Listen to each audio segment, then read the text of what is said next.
Hello hello les amis, j'espère que vous allez bien. On se retrouve aujourd'hui pour ce manga. Oui, enfin un manga. Le couvent des damnés de Minoru Takeyoshi, tome 1 chez Glénat, qui est... Alors je sais que vous voyez bien la couverture, très belle. Et pareil là, très belle. Alors ça brille un peu, effectivement, c'est glacé.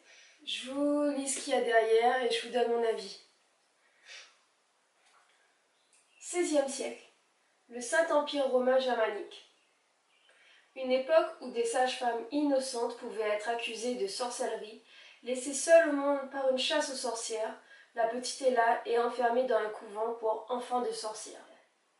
Face à la violence de cette organisation au pouvoir immense, l'enfant aux yeux emplis d'une rage inextinguible jure vengeance contre celle qui a détruit sa vie. Bon. Il y a du lourd là-dedans.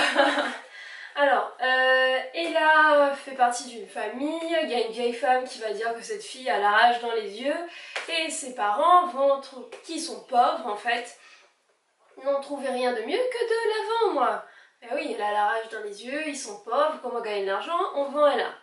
Là-dessus, elle va réussir à s'enfuir, et elle va se débrouiller toute seule pour vivre, jusqu'à ce qu'elle tombe sur une femme, elle est sage-femme et aussi un peu pharmacienne en fait. Elle utilise tout ce qu'il y a dans les plantes pour créer la pharmacopée et donc donner des médicaments aux gens. Va la recueillir, va même être marquée à cause d'Ella parce que Ella est reconnue comme voleuse dans le village et on aurait dû lui couper la main. Et donc c'est cette femme-là qui va être marquée à sa place. Donc elle va la recueillir. Et il va se tisser un lien entre toutes les deux.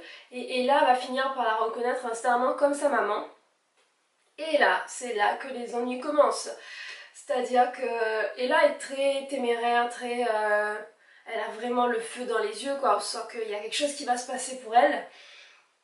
Et il arrive que sa maman d'adoption va être jugée pour sorcellerie.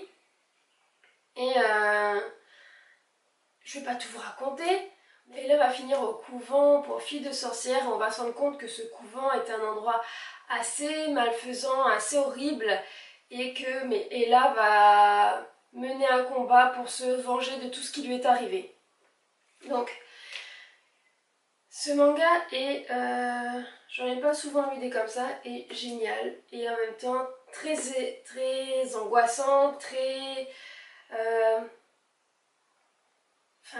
l'univers est noir, on ne sait pas jusqu'où ça va aller, c'est assez perturbant des fois.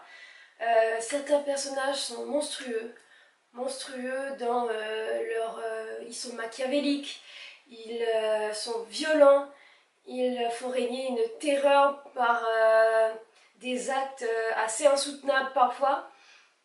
Et on va voir comment est-ce que Ella, avec sa soif de vengeance, va faire en sorte de ne pas s'endormir, de ne pas baisser sa garde et va tenter de mener sa vengeance jusqu'au bout en évitant de mourir bien sûr parce que il risque la mort réellement dans ce couvent. Le personnage de Ella est impressionnant, c'est le dessin déjà, enfin je sais pas si vous voyez ses yeux là mais le dessin est génial. Elle est dessinée de façon, enfin le manga de toute façon le dessin est génial, regardez Ella est là. Et on sent qu'il va arriver plein de choses. J'ai hâte de lire la suite d'ailleurs parce que c'est dur mais on est dedans. Il n'y a pas de souci à rentrer dans l'histoire, à comprendre ce qui se joue. Et on rentre dedans, on est à fond. Et j'ai hâte de savoir comment est-ce que Ella va s'en sortir là-dedans. La vengeance d'Ella se concentre sur cette dame-là à la fin, Madame Eldegard, qui est la grande maîtresse du couvent. C'est elle qui va envoyer Ella au couvent. D'ailleurs, c'est elle qui envoie toutes les filles de sorcières dans ce couvent. Et c'est elle qui gère d'une main de maître tout ce qui se passe dans ce couvent. Elle a l'air, ça a l'air d'être un personnage très énigmatique, très horrible, mais qui a l'air d'avoir une histoire aussi assez violente. Donc j'espère qu'on va rapidement en apprendre plus dans les prochains tomes. Je pense que la rencontre la vraie rencontre d'Ella et de cette femme va être assez mythique. Comment est-ce que j'ai noté ma lecture? Pour le début de l'histoire, j'ai mis un 4 sur 4 parce qu'on rentre dans l'ambiance de suite. C'est-à-dire que les premières images, c'est bien décrit, on comprend ce qui se passe et ça va de suite, on rentre dedans et on se dit ah, ça va mal se passer. C'est sûr que ça va mal se passer. Le suspense, l'intérêt et la fin. J'ai mis un 4 sur 4. Pourquoi? Parce que les faits dedans sont plus horribles les uns que les autres. On ne sait pas ce qui va arriver après. On sait que ça va être tordu encore une fois, mais on ne sait pas ce qui va arriver. Les personnages réagissent de manière dont on... Enfin, j'imaginais pas que certains personnages allaient réagir comme ça. Ella est surprenante dans sa façon de gérer sa vengeance et dans la façon de gérer sa présence à l'école, enfin au couvent. Et la fin de ce manga-là nous pose toujours des questions. C'est pas une fin en fait, c'est une fin de tome. Les personnages, vous avez bien compris que je kiffe. Et là, Madame Eldegarde, j'espère en connaître encore plus. Tous ces gens qui travaillent pour elle, on sent qu'ils sont tous un peu soit manipulés, soit drogués, soit qu'il va se passer quelque chose. Donc on peut déduire encore pas mal de rebondissements. Et certaines filles qui entourent Ella aussi, on se dit que punaise, qu'est-ce qui va leur arriver? Donc franchement les personnages sont creusés, on a envie de les connaître plus, donc ouais, du 4 sur 4. Pour l'originalité, comme je vous ai dit, j'ai jamais lu un manga comme ça.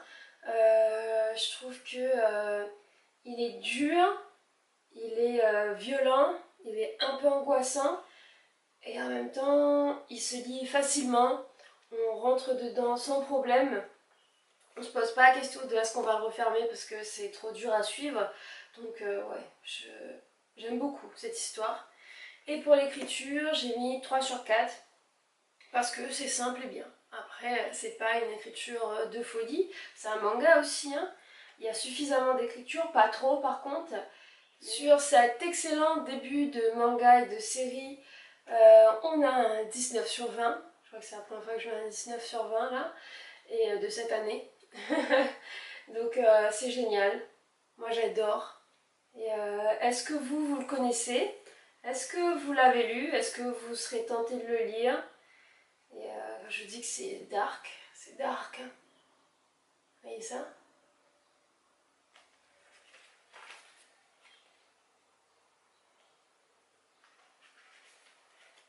Alors maintenant que vous avez vu ces pages, ça vous dit quoi alors? Bon, on se voit pour une prochaine vidéo bientôt. Ciao, bye les amis!